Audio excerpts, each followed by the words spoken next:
Muy buenos días y bienvenidos nuevamente a Sin Guión. Cada vez más cerca el momento electoral del próximo domingo 12 de abril y cada vez más lejos de tener una decisión definitiva. Hoy, portada de la República, el 47% decide su voto en las últimas semanas. Y no es porque ustedes sean flojos o porque detesten la política o porque sean apáticos. Vamos a hablar de encuestas el día de hoy y vamos a discutir un poco los números, cómo se están presentando. Por supuesto, también vamos a hablar de nuestro presidente, José Gerí, que no consigue revertir la penosa situación en la que se encuentra. Keiko Fujimori ha salido a respaldarlo con todo, pero con todo. Y de eso, y de la salud de Martín Vizcarra, y de todo el Chifagate, también va este programa. Por supuesto, va a estar con nosotros la candidata presidencial, Fiorella Molinelli, de Fuerza y Libertad, y luego tendremos en Sin Guión Electoral 3 candidatos para ustedes. Pero antes de todo eso, tenemos que cumplir con nuestro auspiciador. Como la industria no puede detenerse, necesita soluciones reales. En Edipesa encuentras todo lo que necesitas para seguir produciendo. Soluciones para el sector minero, agrícola, construcción, automotriz, energía y carpintería industrial. Un solo proveedor y múltiples líneas de productos a nivel nacional con respaldo, experiencia y compromiso. Edipesa impulsando la industria a nivel nacional. Muy bien, y vamos a hablar de encuestas, de dos que han sido publicadas, IEP en La República y Datum en el Grupo del Comercio. Vamos a hablar despacio, en primer lugar, de qué significan las encuestas. Porque este es el momento de la campaña, y siempre tiene ese momento, todas las que he cubierto, en que candidatos e interesados dicen, yo no creo en las encuestas. Como yo no creo en Dios, yo no creo en la Virgen, ¿no? Yo no creo en ti. Y el problema es que no es un asunto de creencia. La estadística es una ciencia. Es como si ustedes me dijeran, yo no creo en las matemáticas. Bueno, pero van a existir al margen de que tú creas o no en ellas, ¿verdad? La estadística es una ciencia que se utiliza en esta oportunidad para medir la opinión pública. Pero la estadística mide un momento. Como se ha usado tantas veces la metáfora que es válida, es una foto, congela un momento. Esto es lo que tú piensas ese día, en el momento en que te preguntaron. A mí nunca me han preguntado, dicen muchos, ¿no? Claro, no tienen que preguntarte, porque la ciencia estadística permite que con una muestra tú puedas determinar el todo. ¿Es perfecta? No. Tiene un margen de error y cada muestra tiene que decir cuál es el margen de error. Es como saber cuál es su tipo de sangre, señor, señora que me está viendo. Para saber cuál es su tipo de sangre, le sacan una gota de sangre. No le sacan toda la sangre, ¿verdad? Bueno, la estadística funciona así. Con una muestra, tú puedes conseguir, ¿no es cierto?, determinar cuál es el movimiento del todo. ¿Cuál es la clave? Que la muestra esté bien hecha. Bajo la excusa de que es una foto del momento, me pueden dar una falsa impresión para que así yo crea que tal candidato va liderando y oriente mi voto a ese candidato para no desperdiciar mi voto en un candidato que no va a pasar la valla. Sí, si es que se trata de empresas que no son serias, que no tienen trayectoria, que no han hecho esto antes o que no hacen esto principalmente para otra cosa. Las empresas que miden opinión pública tienen en la política un porcentaje muy bajo de sus ingresos. Si hacen otra cosa, es decir, miden opinión pública para marcas, para empresas privadas, para publicidad, etcétera, hacen marketing, la empresa es mucho más confiable porque no se va a arriesgar a perder su prestigio comercial, ¿no es cierto?, en un estudio de opinión que falsea. Y hay empresas de larga trayectoria o ONGs de larga trayectoria que hacen esto con la debida seriedad. ¿Son perfectas? No. ¿Se equivocan? Sí. ¿Pueden tener preguntas sesgadas? Sí. Pero de las que hay que tener cuidado son las que surgen en redes sociales, ¿no? En momentos críticos de la campaña. Porque ahí no es un problema de creencia o no creencia, es un problema de mala ciencia. ¿Ok? Dicho esto, vamos a trabajar hoy día con dos que yo creo que son proveedores muy buenos de encuestas desde hace muchísimos años. Y vamos primero con la intención de voto de, por favor, el cuadro de intención de voto donde Rafael López Aliaga lidera la lista. Y esta es la encuesta que IEP ha hecho para La República, publicada ayer. No están todos, creo que sí, no, hasta sí. Bueno, hay otros también, ¿no? Porque acuérdense que son 36. Pero encabeza López Aliaga con 14.7, Keiko Fujimori con 8.1, Mario Vizcarra con 4.4, Carlos Álvarez 4%, Alfonso López Chau 4%, Johnny Lescano 3.2, Ricardo Belmont 2.4, George Forsyth 1.9, César Acuña 1.4, Carlos Espa 1.4, Marisol Pérez 1.1, Rafael Belaúnde 0.9, José Luna 0.8, Rosario Fernández 0.8. Esto es, digamos, una primera aproximación. No está en el cuadro, pero lo interesante es que no precisa 21.8, ninguno, nadie, 19.2, blanco y nulo 2.9, no iría a votar 0.6, 44.5% no elige a ningún candidato. Medio país no está todavía eligiendo a un candidato. Lo que nos dice esta primera aproximación es que la oferta, pese a ser amplia, ¿no? Porque tenemos 36 candidatos presidenciales. La oferta no satisface en este momento al elector, al punto de generar algún entusiasmo. Ese segundo cuadro, por favor, si las elecciones fuesen mañana, ¿elijo o no elijo? No elijo a ningún candidato. 44.5. ¿Elijo a algún candidato? 55%. O sea, a nivel de no elijo a nadie. Ese es el problema. 44.5 todavía no han sido persuadidos de tomar una decisión.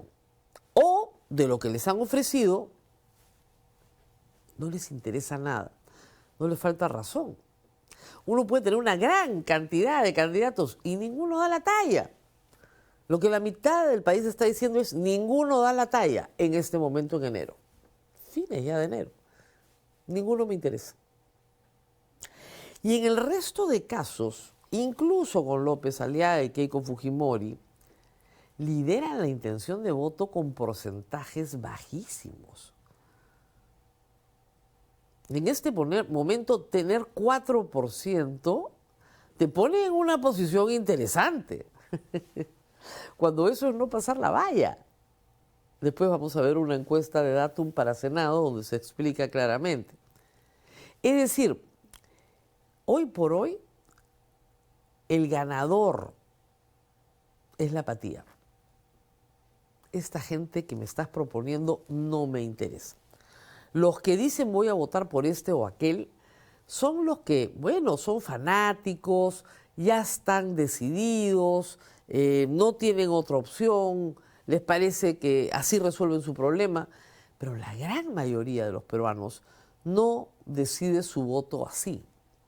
Lo decide en la campaña. La campaña es determinante para hacer su elección.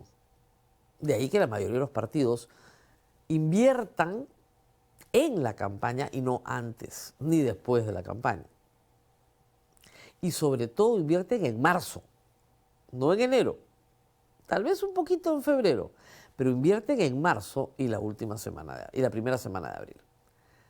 Porque el público lo está diciendo. Si yo les trajera las encuestas de enero del 2021, de enero del 2016, de enero, ayer me pasaron la de enero del 2006, ninguno es, digamos, el que lidera. Probablemente en enero del 2021 todavía lideraba lejos las encuestas George Forsyth, para que se hagan una idea.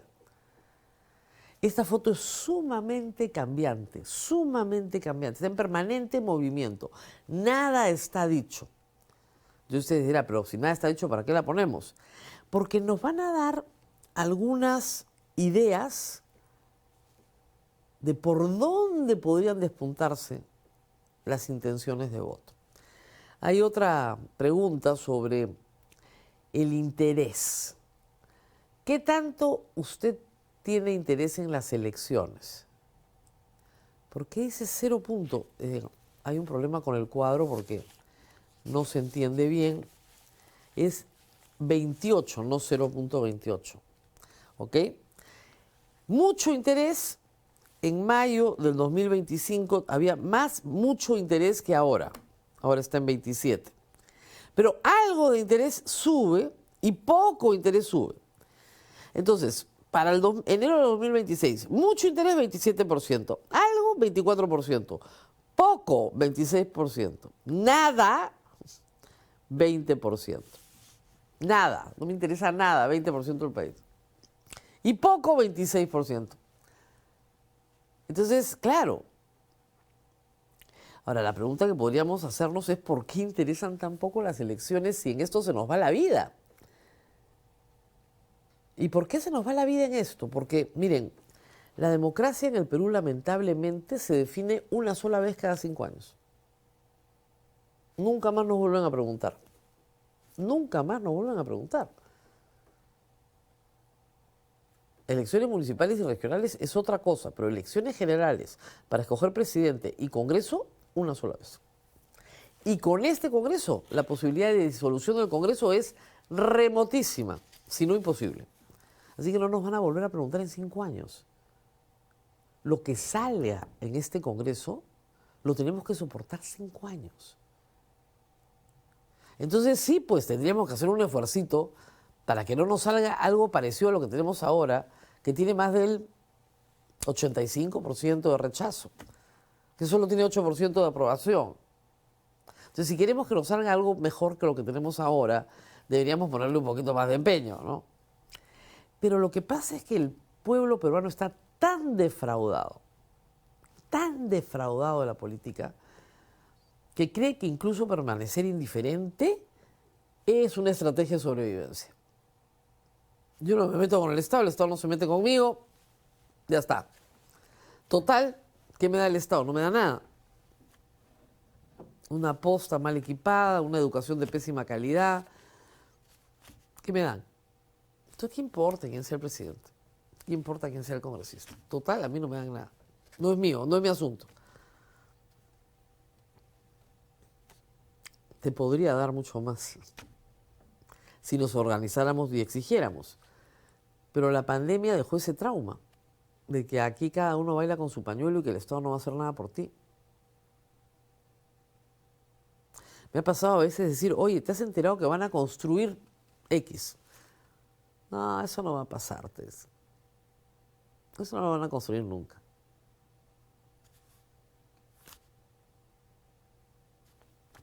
Muy bien, de la apatía vamos a la intención de voto.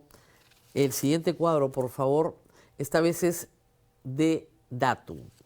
Y este es un cuadro bien interesante porque es Senado. También hay que decir que al final de esta encuesta, esto es Datum, publicado para el comercio, ninguno blanco viciado es 25.3, no sabe, no opina 23.7. Entonces, ¿qué nos está diciendo eso? Nos está diciendo que Ojo, la primera columna es enero al principio de este mes y la segunda columna es enero al final de este mes. ¿Ok? 1.202 entrevistados, la encuesta de Datum. Esto es Senado. Muy bien. Casi el 50% no sabe, no opina. Pero ustedes ven la columna de enero 1 y enero 2, no hay mucha variación. Consideren ustedes que el margen de error es, me parece, 2.5%. ¿Ok? No hay mucha variación. Pero si ustedes aplican la valla electoral a este resultado, con 50% del país que no participa, solo pasan 2 partidos políticos. Renovación Popular y Fuerza Popular se repartirían el íntegro del Congreso. Nada más que esos 2 partidos que superan la valla del 5%. Si extrapolan, no hay una encuesta para diputados, pero si extrapolan esa misma encuesta para diputados, tendrían más o menos, creo yo, el mismo resultado. Ese es el tema. En una encuesta publicada hoy en La República, las preguntas han ido más a, ¿usted ya ha pensado por quién votará por senador? Sí, 9%, no 85%. Y por diputado, sí, 8%, no 86%.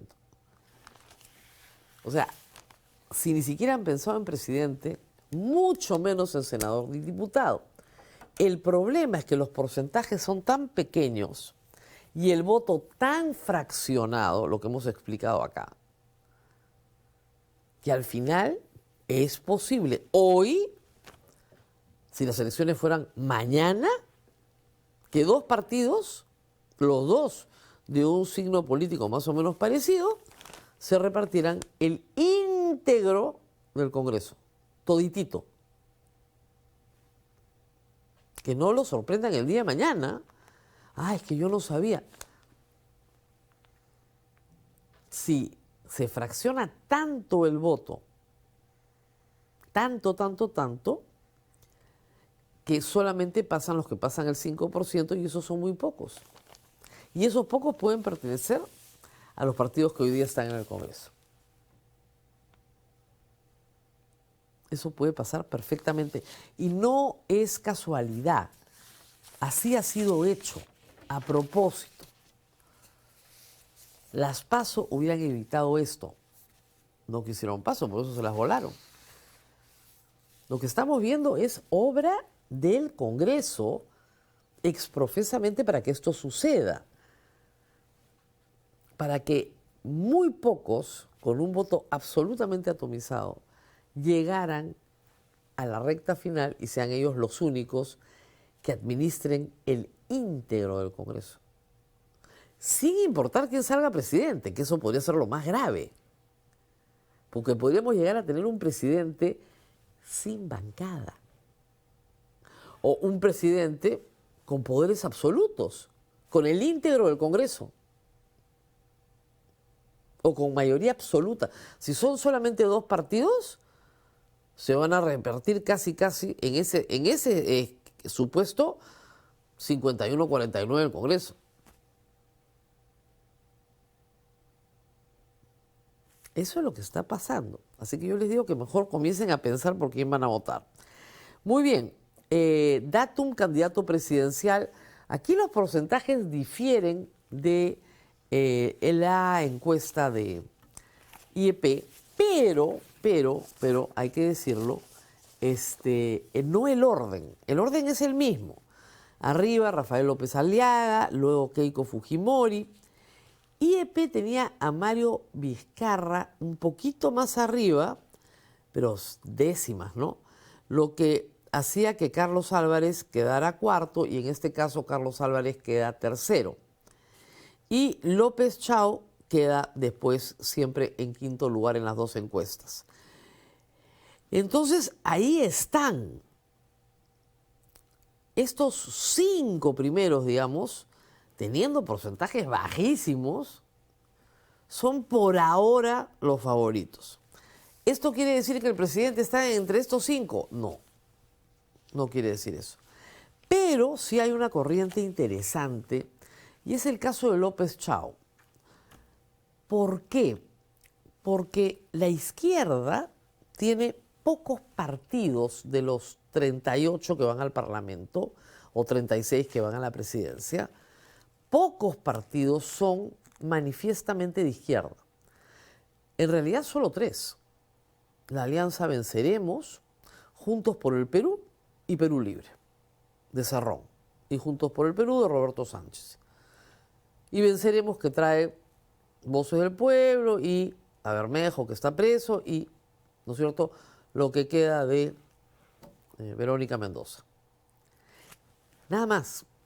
Históricamente, 30% del Perú ha votado a la izquierda. Verónica Mendoza saca el 2016 casi 20%, 18-19%. Esa es, digamos, la votación más baja, pero había que sumarle otras, ¿no es cierto? Humala representó a la izquierda, aunque no fue un gobernante de izquierda ni remotamente, ¿no es cierto? Castillo representó a la izquierda. Entonces hay un electorado de izquierda que puede ver que estas 3 opciones que he mencionado no lo satisfacen porque acaban de ser gobierno y estén buscando a la izquierda algo en un universo de opciones básicamente de derecha. Y ahí surge López Chao. Probablemente Johnny Lescano también.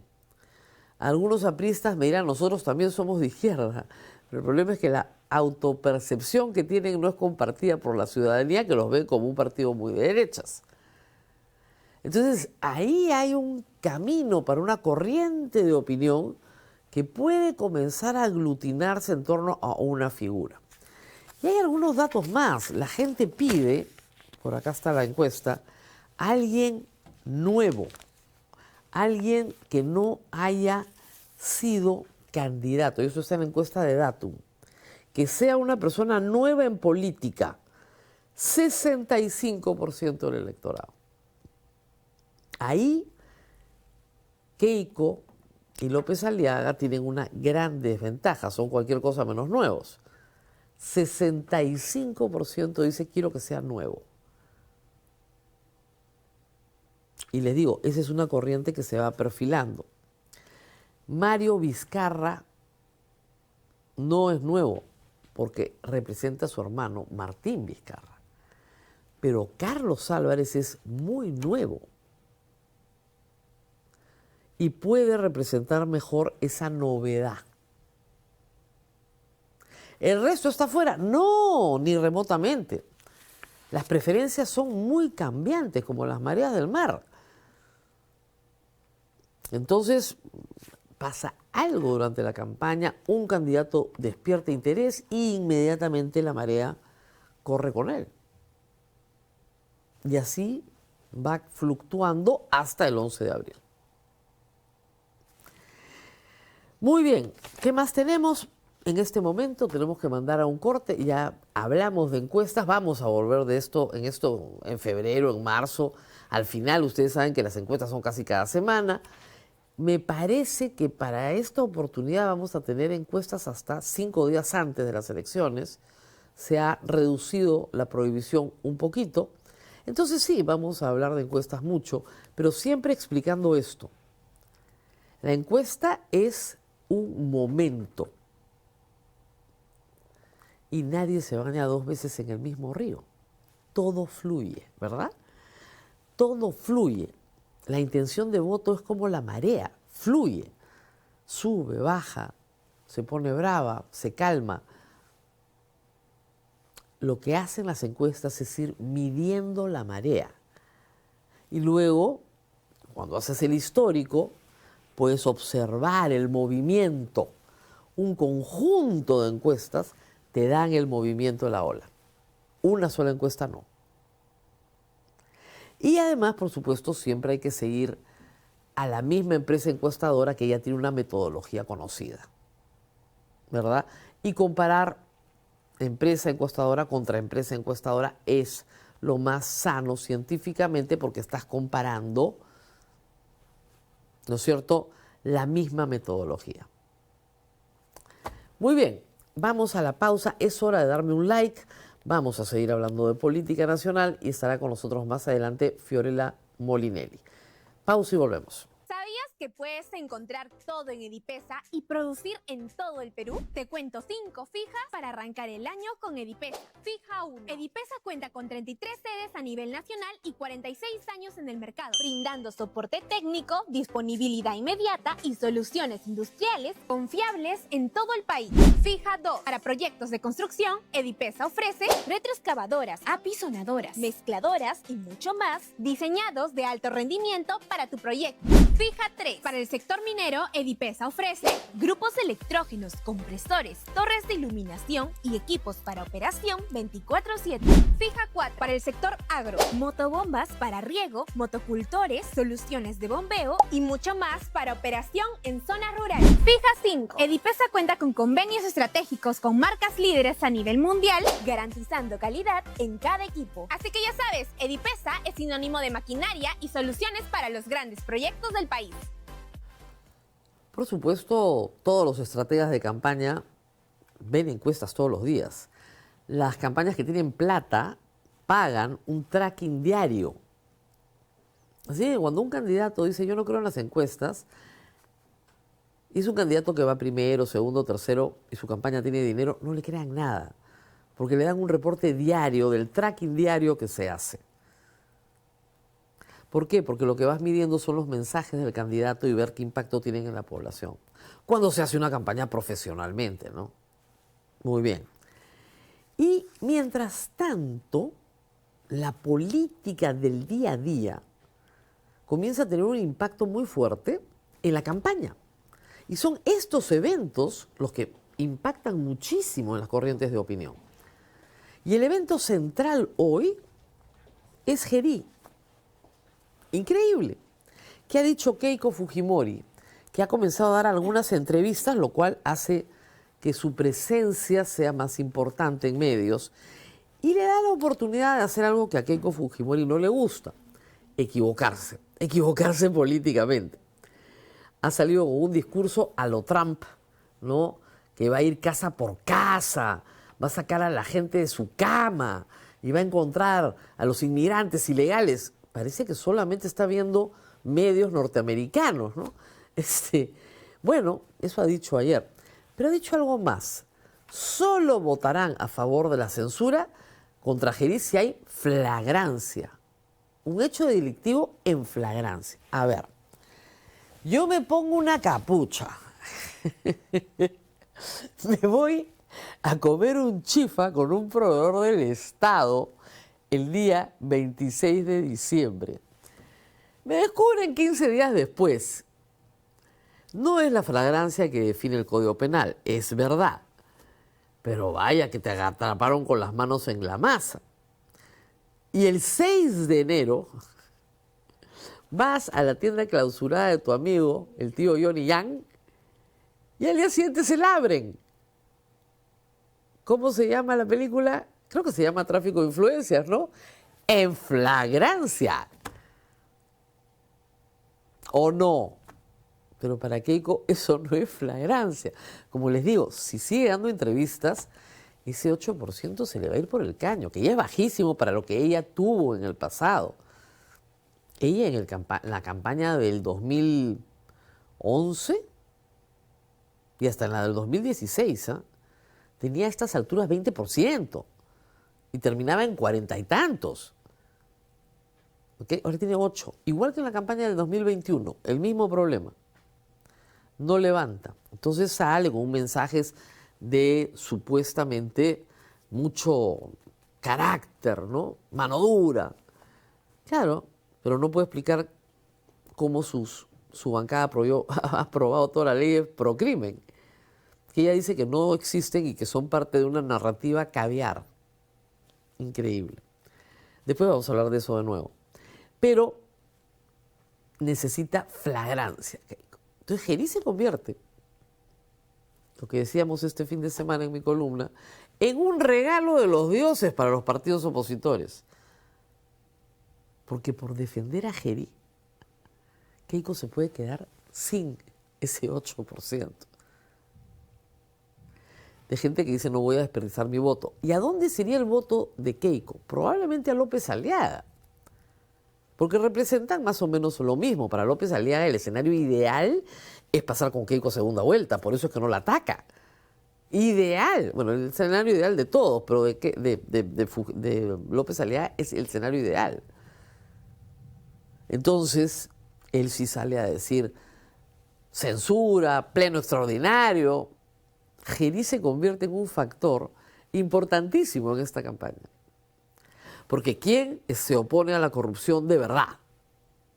Por supuesto, particularmente creo que López Aliaga es increíble, ¿no? Porque dice una cosa y su bancada hace otra cosa. Pero ahí estamos. Mientras tanto, la campaña de Mario Vizcarra también se ve afectada por un factor extra campaña: la salud de Martín Vizcarra. Martín Vizcarra, en una comunicación que hizo por Twitter, dijo que había perdido un riñón. La gente entendió que le habían extirpado un riñón. No, lo que perdió fue el funcionamiento del riñón izquierdo. Según lo que él alega, porque se demoraron 18 días en darle atención médica. El uréter izquierdo se obstruyó, efectivamente, no funciona su riñón izquierdo. Han tenido que esperar unos días a que le baje la creatinina para poder hacer las pruebas de contraste. Se las hicieron y determinaron que inmediatamente se tenía que operar. Eso sucedió ayer, para ver si le salvan el riñón izquierdo. No se lo han extirpado ni remotamente, están tratando de salvarlo porque no funciona. El derecho fue intervenido la semana pasada con éxito, y esa es la razón por que Martín Vizcarra se mantiene con vida, porque si uno pierde los dos riñones, como ustedes comprenderán, te mueres. Este viacrucis sanitario favorece a Mario Vizcarra. Probablemente sí, porque Martín Vizcarra es percibido por sus electores como una víctima de Keiko Fujimori, López Aliaga y del establishment, de Acuña, de Luna, que están gastando mucha plata en su campaña y no hay forma de que levante, ¿no? Pero en fin, entonces, ¿esto puede impactar en la campaña? Claro que puede impactar en la campaña. Y ustedes dirán, pero ¿cómo pueden impactar tantos eventos políticos en una decisión que es en abril, cuyas consecuencias vamos a tener que proyectar 5 años? Bueno, es que la campaña es así. Y los seres humanos somos así, nos dejamos impactar por determinadas variables que van a determinar nuestro voto. Ahorita, en abril. Muy bien, y el Congreso está en dificultades respecto del Chifagate. A mí me parece increíble.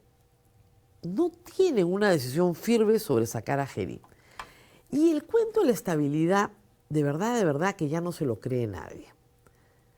Aquí lo que comienza a surgir es la necesidad de un conjunto de congresistas y de un conjunto de partidos de asumir la defensa de los intereses chinos en el Perú, en un grado de penetración realmente sorprendente. Ahí están las fotos de Keiko Fujimori con el embajador chino, en fin, siempre ha habido esta relación, esta famosa Liga de la Amistad Perú-China en el Congreso. Tiene más de 40 congresistas, es la más popular de todas las ligas. ¿Por qué? ¿Por qué? Incluso hay competencia, ¿no?, entre las asociaciones que representan a los intereses chinos en el Perú. Porque hay mucha inversión viniendo a Perú. Y chinos peruanos quieren ser los receptores de esos negocios. Así que el Chinagate tiene para rato. porque los congresistas no quieren dejar de tener vínculos con las empresas chinas y temen algún tipo de represalia si es que no defienden correctamente sus intereses. El misterio chino se va a ir develando poco a poco, ¿eh? Poco a poco vamos a saber, y probablemente en la última semana de la campaña, cuáles son los intereses chinos que están defendiendo algunos partidos, sobre todo Fuerza Popular. Porque en otras circunstancias, si no hubiera ese interés, lo primero que haces es decir, para afuera. El cuento de la estabilidad no se lo cree nadie. Este Congreso ya votó a 2. Este Congreso. A Dina en 24 horas. Y no les faltaban 7 meses, 8 para las elecciones. ¿Les importó o no les importó? Entonces, ¿por qué les importa tanto Gerí? No es el amor al chancho, es el chicharrón. En fin, otros candidatos están comenzando a soltar mensajes que son muy parteaguas y son de gran impacto en una campaña. Por ejemplo, la candidata a vicepresidenta por Juntos por el Perú, la señora Brígida Curo, puneña, es una mujer muy luchadora, muy trabajadora y tiene sus ideas. La señora no tiene educación universitaria, solo tiene educación primaria y secundaria, pero cree que una cosa importante que tiene que hacer Juntos por el Perú es una asamblea constituyente para nacionalizar las minas, porque las minas pagan poco. No podría estar más equivocada la señora Brígida, candidata a la vicepresidencia, pero es ese tipo de declaración la que resta mucho y le va a restar muchísimo a Juntos por el Perú. Aun cuando refuerza su identidad de izquierda. Para mí un partido de izquierda es un partido que quiere, de alguna forma, estatizar los medios de producción. Poco, mucho, pero necesita el control estatal de los medios de producción. Eso le gusta a algunas personas, a mí me parece el hambre para el pueblo. Y en el Perú se ha demostrado una y otra vez. Y en América Latina ni les digo, tarde o temprano es el hambre para el pueblo. Pero ese es el típico parteaguas de una campaña. O sea, Juntos por el Perú quiere nacionalizar minas. Perfecto. Es su oferta. Usted la puede tomar o la puede rechazar. Y hay que agradecer la honestidad.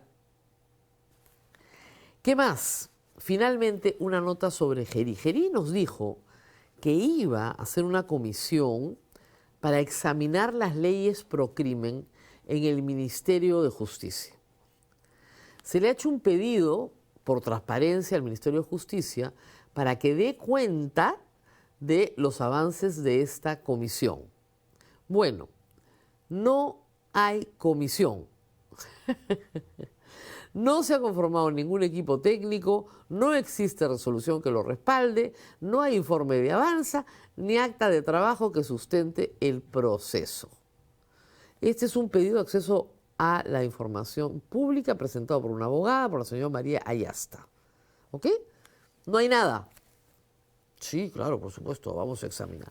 Lo que quiere decir es que al señor Gerí las leyes pro crimen le gustan mucho.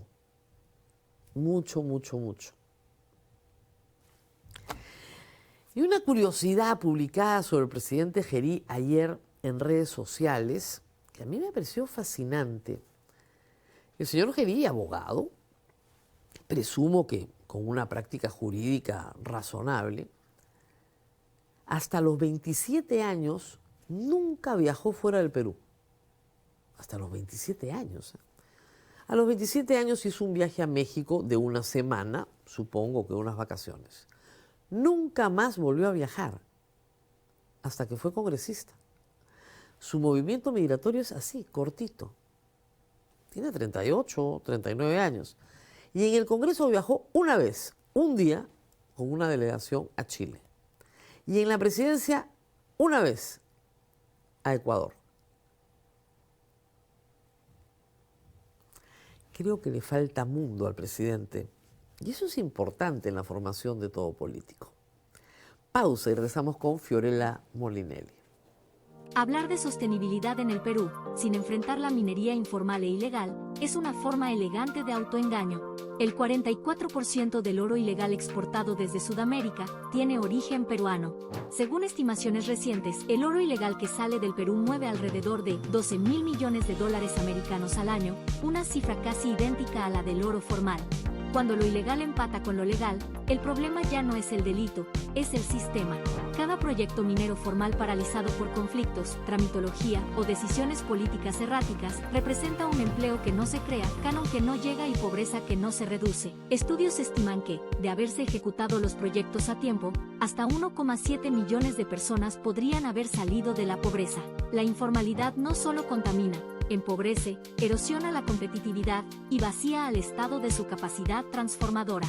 El camino es claro, debemos fortalecer la trazabilidad del oro, mejorar la presencia del Estado, acompañar procesos de formalización efectivos y generar alternativas económicas viables para las poblaciones y los actores involucrados. Sin la implementación de estas acciones, la informalidad continuará obstaculizando el desarrollo sostenible en Perú.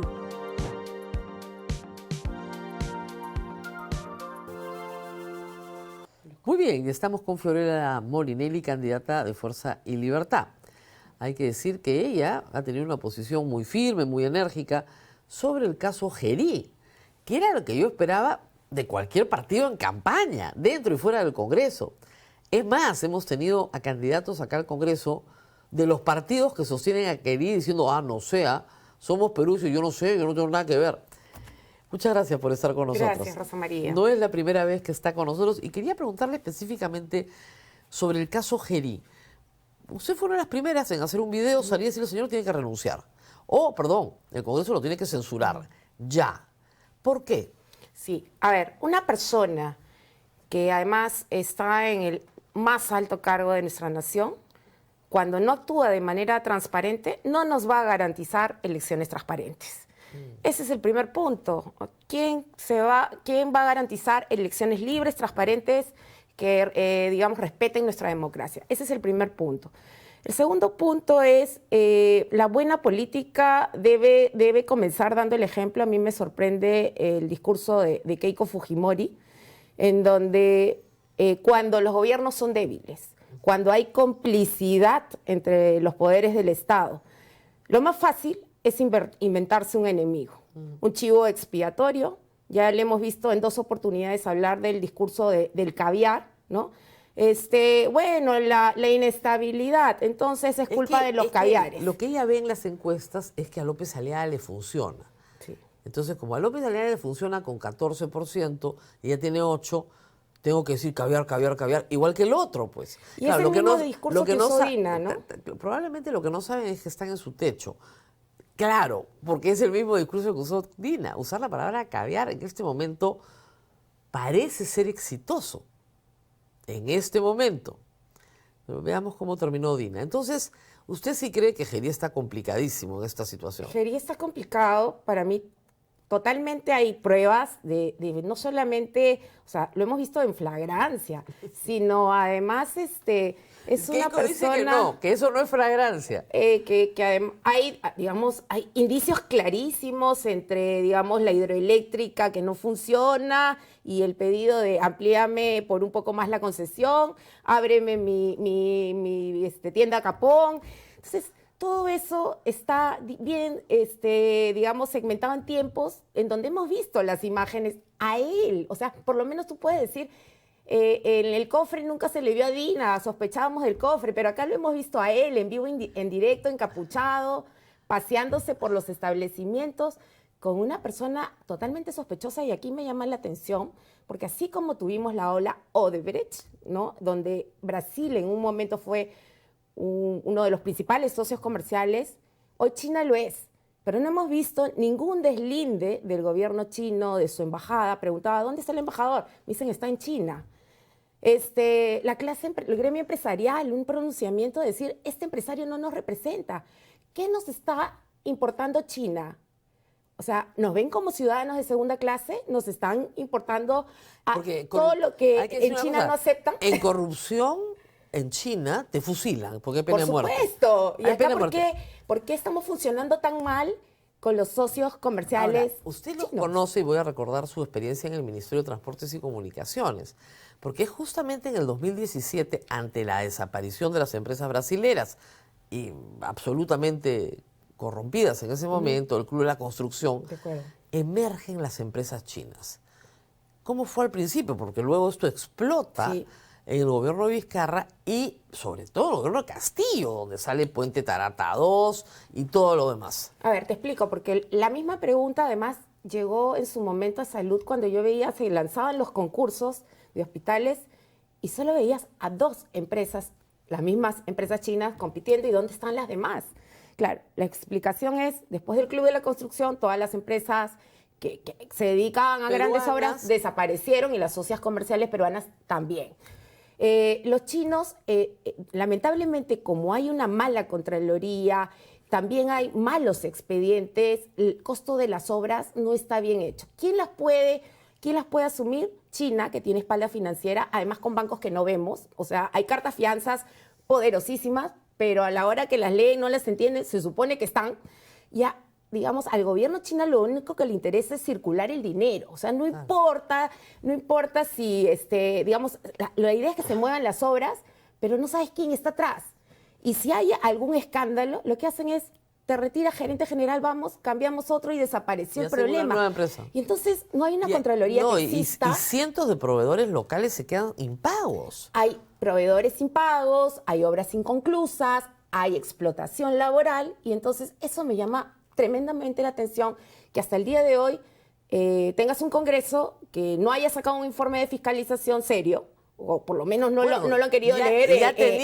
Ya lo tenían. El problema es que todos los que han investigado ahora resulta son parte de la Liga de la Amistad Y habrá que preguntarse si Perú-China. van a financiar algunas campañas, porque ahí suena ya que no quieren tocar nada porque ya hay compromisos y promesas de campaña.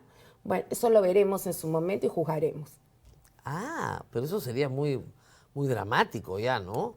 Sorprende esta mano suave, porque hablan de la fuerza del orden, pero hemos visto puro caos en el Congreso, digamos, total facilidad para repartirse los ministerios. O sea, ¿quién no sabe que el Ministerio de Vivienda y el Ministerio de Economía están bajo, y Salud, el sector Salud, Acuña? Claro. ¿Quién no sabe que Agricultura ha sido Keiko Fujimori? le acaban de dar el INPE ¿Quién a no sabe que Podemos? Economía también ha sido, o sea, el INPE, A Podemos? Podemos. Entonces, todos los ministerios hoy tienen nombre propio. O sea, ellos no tienen ningún problema en repartirse el poder, los congresistas y las bancadas. Y claro, les queda 10 semanas, entonces tienen que correr porque después ya no tienen de dónde picar. Ese es digamos, el abuso y lo que hoy vemos de por qué no actúan con mano firme frente a un gobierno que no nos garantiza nuevamente elecciones transparentes, donde vemos indicios claros de corrupción, lo que pasa es patrocinio que, a ilegal. ver, GERI depende del Congreso, por lo tanto, sus constituents son los congresistas. Ellos son los que lo han elegido. Necesitan un títere, además, ¿no? Claro, Fácil. no que el les pueblo, sirva. sino los congresistas. Entonces, los congresistas lo necesitan por alguna razón y él necesita a los congresistas. Es un matrimonio de mutua conveniencia. Lo importante es saber por qué lo necesitan los congresistas, que eso es lo que no tenemos claro todavía. Yo creo que hay un toma y daca de canje de favores a los que vivimos acostumbrados desde la repartición de la mesa directiva. O sea, Claro. la mesa directiva se reparte desde apenas se ganan las elecciones. Sí, sí, O sí. sea, los 5 primeros partidos dicen, tú vas a estar primero un año, tú el siguiente, y así se caiga el mundo, nadie nos cambia. Claro. Así haya la protesta más grande, ya el acuerdo se respeta. Y entonces, eso fue la primera vez. La segunda vez que hicieron trocear el Congreso, esta área es tuya, esta planilla es tuya, y a esa planilla de ser 1.500 trabajadores, hoy estamos en 4.000 trabajadores. ¿Qué más hemos visto? Un Congreso que se ha dado, digamos, bonos extraordinarios que nunca en nuestra vida se ha visto, que además tiene iniciativa de gasto. A mí me preocupa eso, yo creo que es el primer candado que hay que poner, el tema de mejorar el artículo 79 de la Constitución. Usted estaba muy preocupada también por el déficit fiscal. El Ministerio Sí. de Economía y Finanzas ha dicho que han cumplido la meta fiscal, que no han pasado el déficit del 2.2. Sin embargo, varios economistas han salido a decir que eso no es verdad. porque hay una cantidad de De gastos. gastos comprometidos para en los este temas año. los aviones militares, digamos, han hecho compras extraordinarias que no están reflejadas en este presupuesto. déficit fiscal. Ahí también se nota un poco de falta de transparencia de parte del Ministerio de Economía. Las cifras las han, me parece, O sea, cocinado. el presidente a- que entra hereda un déficit Claro, fiscal. acá el tema es si devengaron o no. O sea, tú puedes decir, bueno, hasta esa fecha de corte no devengué, pues. Pero después Claro, del para la corte, semana siguiente sí. ¡frum!, viene el paquetón, ¿no? Claro. Entonces, eso es lo que están haciendo, pero además creo que, si bien es cierto en la Constitución está que el Congreso no tiene iniciativa de gasto, no hay ninguna sanción por ir No, contra... el Tribunal no hay- Constitucional les ha y dicho les que ha sí. dado carta libre. Les ha dado carta libre. De hecho, que no para este año, para este ejercicio, sino para el siguiente ejercicio, sí tienen iniciativa de gasto. Entonces, la inestabilidad financiera a la que nos vamos a enfrentar en los siguientes periodos es brutal. Nadie la está viendo. Muy bien, en esta campaña han salido, digamos, se están fijando posiciones. Y lo que ha aparecido como posición del movimiento que usted lidera es una posición muy conservadora. Varias personas me han dicho, no, Fiorella Molinelli se ha aliado con un grupo conservador que está haciendo campaña, como hacen los evangélicos que están en el Congreso también, tipo Muñante, tipo la pastora Jauregui. O sea, usted se opone a la educación sexual integral. No. A ver, yo te explico. Nosotros no tenemos dentro de nuestra agrupación, digamos, yo no distingo a alguien que represente algún grupo evangélico ni nada. ¿No? No, yo creo que se refieren específicamente a un caso de una persona que viene El señor, de una asociación de consumidores que además conocí en su momento cuando fui la directora nacional de protección al Sí, consumidor. Rubén Enrique Atoche Con. Sí. Es el señor que dirige toda la campaña contra el Colegio Roosevelt. Pero ahí yo quiero comenzar, a ver, la buena política para mí, que es lo que queremos reconstruir, porque ya tenemos claro quiénes son los por estos no, nosotros queremos construir los por estos sí, y la buena política tiene que unir, dialogar, escuchar. Yo nunca he tenido problema desde mi posición de trabajar con personas que piensen distinto que yo. Digamos, he trabajado con gente que piensa, digamos, tiene una ideología más de derecha, otros más de izquierda. La idea es que tenemos que encontrar puntos de consenso, de encuentro. Y en esa lógica, por ejemplo, hay temas sensibles que siempre van a estar en agenda, que siempre te las van a preguntar los periodistas. Y yo les he dicho, allí nuestra posición debe ser clara. Hay el voto de conciencia. Cada quien responde de acuerdo a sus valores, a sus Claro, principios. el voto de conciencia es cuando uno ya está en el Congreso, Sí, ¿se da cuenta? exacto. O cuando uno está en A el eso me poder. refiero, sí. Pero no, nosotros necesitamos saber antes de que llegue. Sí. ¿Cuál es su conciencia? No, yo lo ¿Usted que- se lo que- opone a la lo educación que- sexual integral? No, ese es un tema para mí. Yo vengo de un hogar, como siempre digo, católico. Mi padre es diácono permanente. Yo he sido formada en valores y, digamos, yo no tengo ningún problema. Yo sí he podido acceder a ese informe en particular y te digo mi visión como mamá. Son fotos que ahí no se establece censura en el informe, sino una autorregulación por edad, ¿no? Porque lo que no se puede hacer es, digamos, a niños pequeños de 11 años, dejarles carta abierta a libros de alto calibre. No, las fotos no te las puedo enseñar acá en público, yo las he visto. Por ejemplo, mis hijos, yo decía, mis hijos conversábamos en la mesa, ellos son pudorosos.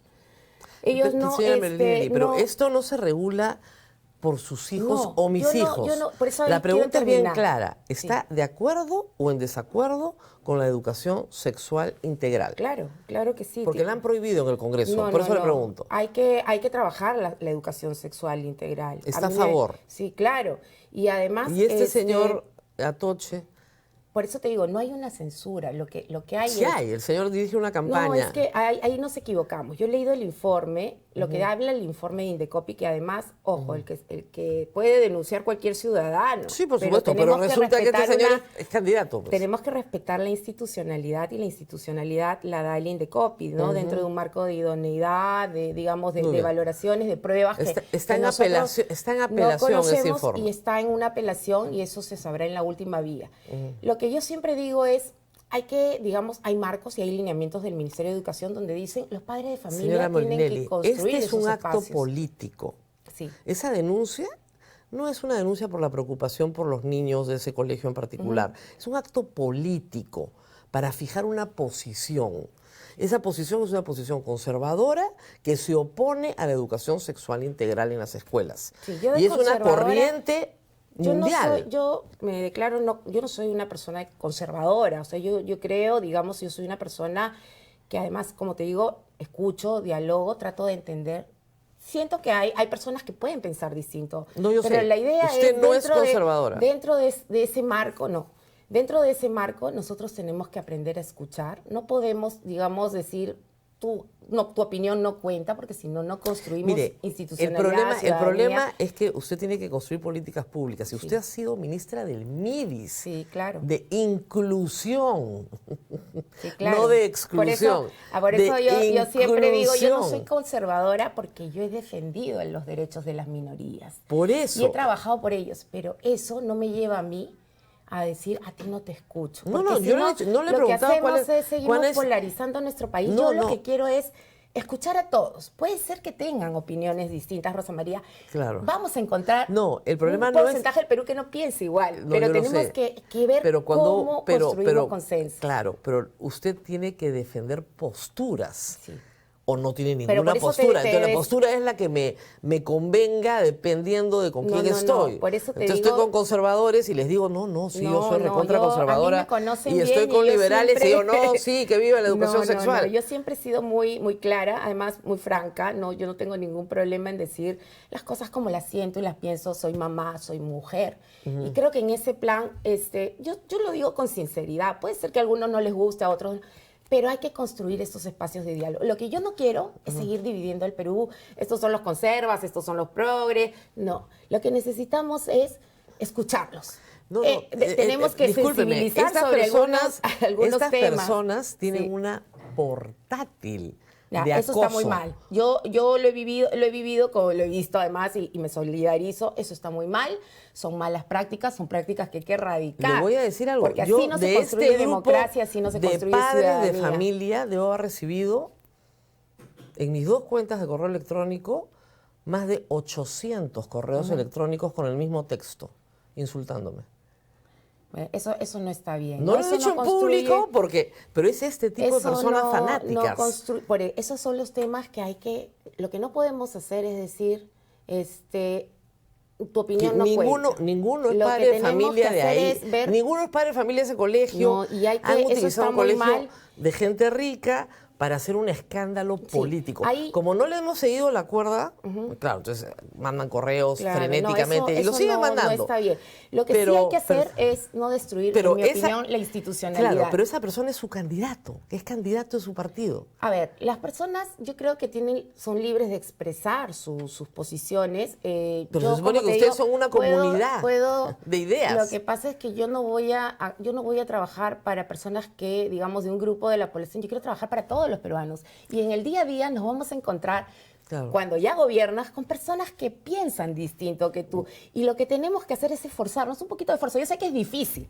Yo sé que a veces Pregunta resulta al público. cansado. Pregunta pero al no público. podemos actuar de esa Buenos manera. días, gracias por el programa. Pregunta, si usted no pudo o no supo solucionar los problemas de fondo en salud que la mantienen ineficiente, hasta hoy es verdad, ¿por qué creerle que podrá con el Perú?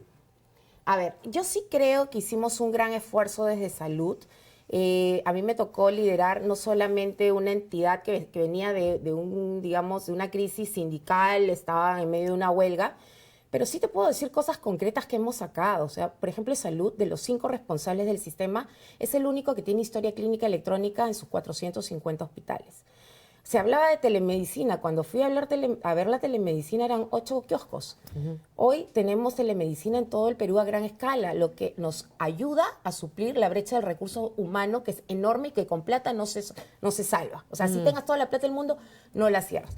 ¿Qué más hicimos? Sacamos un conjunto de hospitales que algunos los puso esto de la inauguración Castillo, pero fueron hospitales hechos por Sí, nuestra gestión en lugares olvidados pero las del Perú. personas lo que tienen hoy es la sensación permanente de salas de emergencia atiborradas, de atención que no llega, de citas para dentro de 2 meses, de operaciones para dentro de 6. Ahí te digo cuál es la solución, porque la gente confunde lo que es la presidencia de salud de lo que es el ministro de salud y el presidente de la República. Claro. La presidencia de salud solo actúa sobre el 30% de la población, que es la población asegurada. Estoy hablando de asegurados.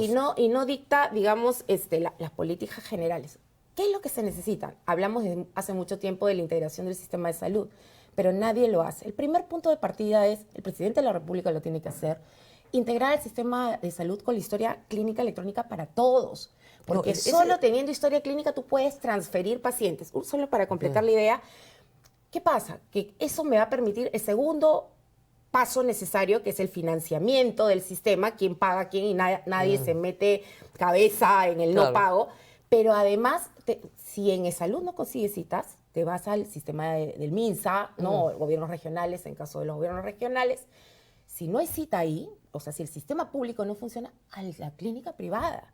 ¿Por qué? Porque si el Estado no ha hecho su tarea, ¿por qué la salud la tiene que, la cola y la espera señora, la tiene que pagar el paciente? Usted sabe que eso es una utopía, ¿no? No es una utopía. Es una utopía, pero le está ofreciendo a la gente que va a tener que ir a la clínica privada. Ay, qué bueno, doctor, entonces mejor voy a la clínica privada. No, porque y primero sabe tiene que pasar por el sistema público. Eso y ahí no lo va a tiene pagar que el haber, Estado.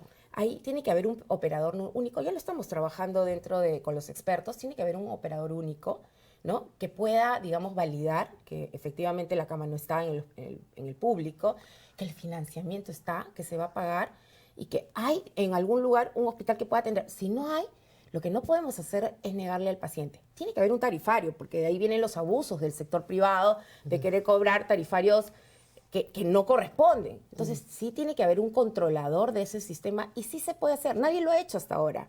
O sea, sí se puede hacer para poder asignar bien, digamos, la repartición de las citas dentro del sistema de salud. Muy bien, nos tenemos que ir, ¿verdad? Me dicen, me marcan todos los tiempos. Muchísimas gracias por haber estado con nosotros. Muchísimas gracias, Rosa María. Pausa y rezamos con Sin Guión Electoral. No hay pausa, tengo que leer la mención, nadie se mueva. Pero sí vamos a regresar con Sin Guión Electoral. Ahora sí. Muy bien, antes de irnos tenemos la mención de nuestro auspiciador. Como la industria no puede detenerse, necesita soluciones reales. En Edipesa encuentras todo lo que necesitas para seguir produciendo. Soluciones para el sector minero, agrícola, construcción, automotriz, energía y carpintería industrial. Un solo proveedor y múltiples líneas de productos a nivel nacional con respaldo, experiencia y compromiso. Edipesa impulsando la industria a nivel nacional. Pausa, no se olviden de darme like, no se olviden de... ¿Qué más? Compartir el programa y suscribirse a todas las redes de la República. Regresamos con Sin Guión Electoral con 3 candidatos a diputados y senadores. Volvemos.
Muy bien, y aquí estamos en Sin Guión Electoral entrevistando a candidatos a la Cámara de Diputados, al Senado, para que ustedes vayan formándose un juicio y no estén, como me dicen acá en esta encuesta, que está absolutamente indeciso. ¿Cómo es? Me han dicho que el 25% no sabe por quién votar para el Senado y el otro 25% va a votar nulo, blanco y viciado. Muy bien, acá tenemos una candidata, se llama Leslie Maquila y ella es abogada y postula a la Cámara de Diputados con el número 3 por Lima Metropolitana por la lista de Perú Moderno. Ella tiene 30 años, es invitada a este partido, pero afrontan, como ustedes saben, en Perú Moderno una enorme dificultad. Su lista de senadores nacional no ha sido inscrita por el Jurado Nacional de Elecciones. Gracias por estar con nosotros. Muchas gracias a ti, Rosa María, por la invitación y bueno, encantada de estar aquí. Nos acaban de pasar un comunicado señalando que el partido todavía no recibe una resolución del Jurado Nacional de Elecciones, que la noticia se ha filtrado en los periódicos, en los medios, etcétera, pero que ellos no tienen forma de defenderse porque no les han notificado. Pero formalmente no nos han notificado. No les han notificado. No. Ahora, es un tremendo problema porque supongamos que sea así, y esto es definitivo, porque ya es el Jurado Nacional de Elecciones, sin candidatos al Senado, con la lista nacional, es muy difícil que pasen la valla. No creo, porque igual tenemos el tema del Senado regional y Lima Metropolitana y bueno, todas las listas que están completas en el tema de diputados al Congreso. Nosotros creemos que sí vamos a pasar la valla. Y bueno, no sucediera, igual existe la posibilidad de que el doctor Jaico pueda asumir la presidencia, pues, ¿no? Bien difícil porque, mire, en las encuestas no está, pero ni... Sí, ni ya en aparecemos otros. en el 26, número 26. En el número 26. Sí. Pero usted sabe que el número 2 no sirve. Sí, Del pero- 2 para abajo no ganas. Pero las decisivas igual siempre se ven en marzo o abril. Es verdad, es Sí, verdad. siempre es un cambio, ¿no? Ahorita obviamente están los partidos que son reconocidos o que Claro. ya siempre han estado. Tienen mayor reconocimiento. Tiene- exacto. Ahora, efectivamente, el 65% de los electores dicen que quieren algo nuevo. Nuevo. Y usted es efectivamente nueva. Sí. Nos decía, usted viene de una experiencia donde no ha habido oportunidades. Le he escuchado con mi colega Juliana Oxford, que usted viene de Comas, que es una persona que ha sido extorsionada, asaltada, sin oportunidades. ¿Cómo llega a ser abogada? Y cuéntenos un poco de su experiencia profesional. Sí, claro. Bueno, yo a los 15 años perdí a mi papá y luego me puse a trabajar desde ese tiempo y bueno, era mesera, trabajaba en un call center y tuve la posibilidad de poder estudiar en una universidad que es cerca a mi casa, que es La Vallejo.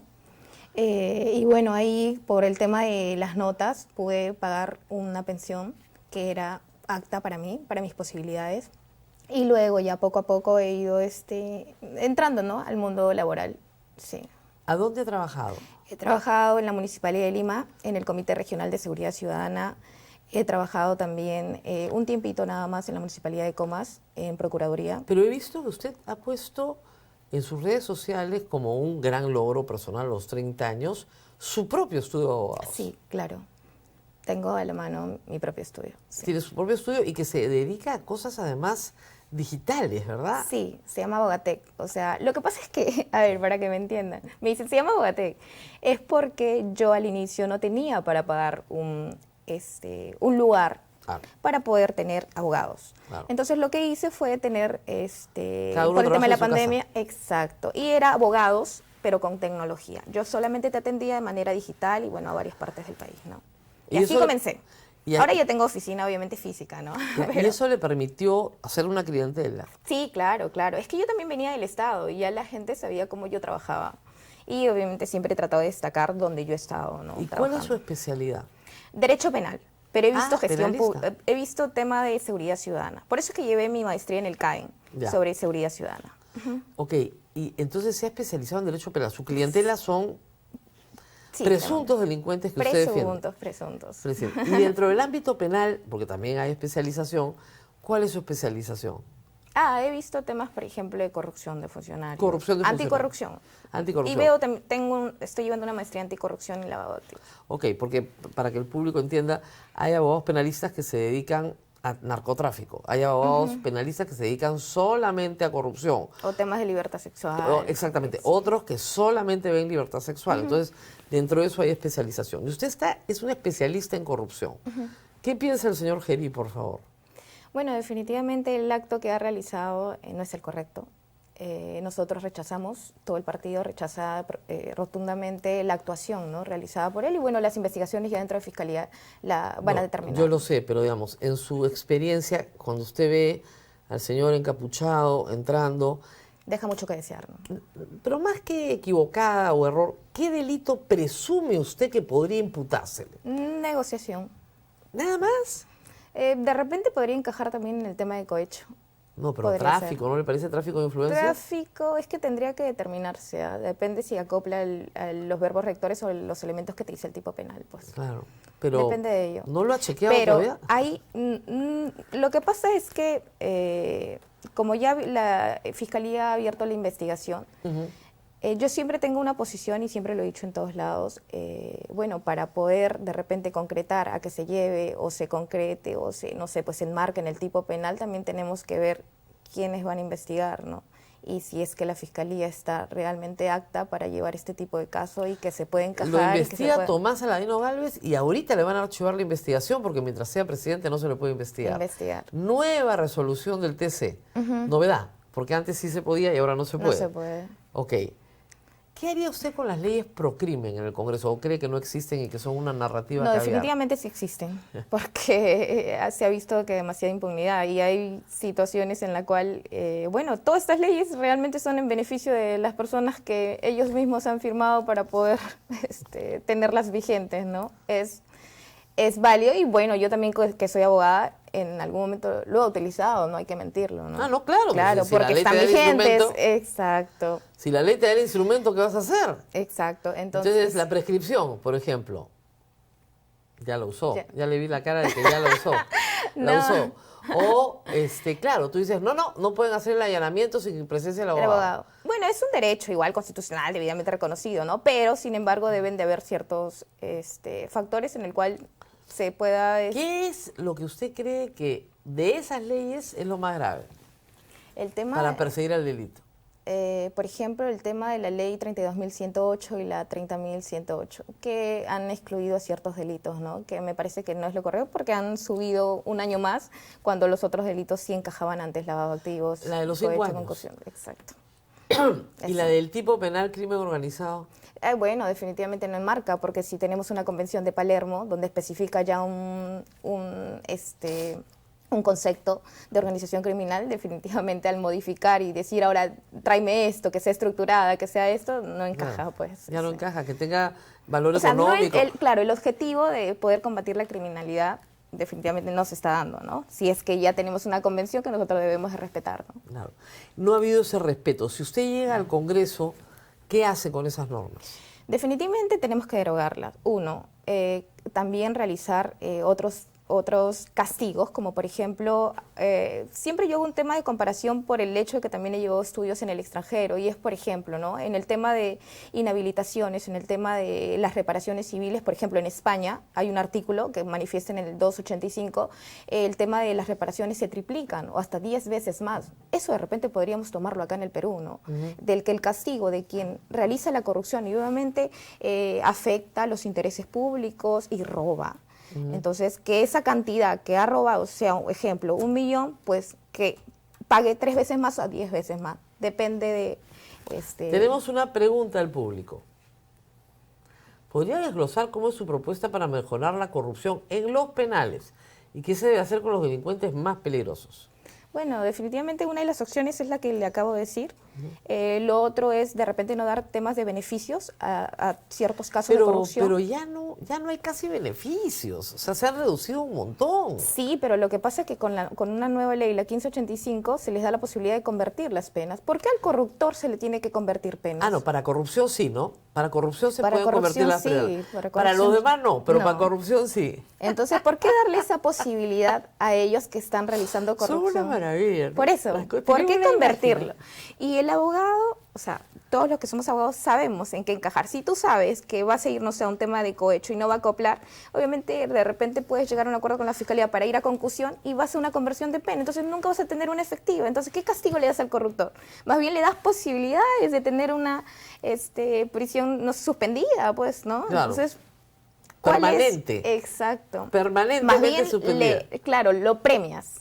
Y eso no debería ser así, deberían ser los castigos un poco más drásticos, ¿no? ¿Y qué haría con penales, ahora que está estudiando también seguridad ciudadana? Bueno, en el tema de los penales tendríamos que también realizar una reestructuración porque hemos visto, ¿no?, que lamentablemente han esperado los 100 días para que recién renuncie la persona encargada del INPE cuando han debido de realizar esta reestructuración antes, ¿no? Y bueno, todo lo que se ve también lamentablemente es un show. ¿Por qué? Porque la realidad no es esa. Yo he ido a penales a ver a mis clientes y la realidad es otra, totalmente diferente. Hasta uno cuando entra al penal, tienes que llevar tu sencillo porque hasta el mismo recluto te pide, doctora, que... Es el reino, el imperio del sol. Imagínate, sí. ¿No? Doctora, que le he limpiado, para pasar por ahí le he limpiado el esto. Doctora, un agua y ya te están cobrando 2 soles. O sea, ¿qué tipo? Pareciera un tema de extorsión dentro del penal. Entonces, ahí te das cuenta que no hay control.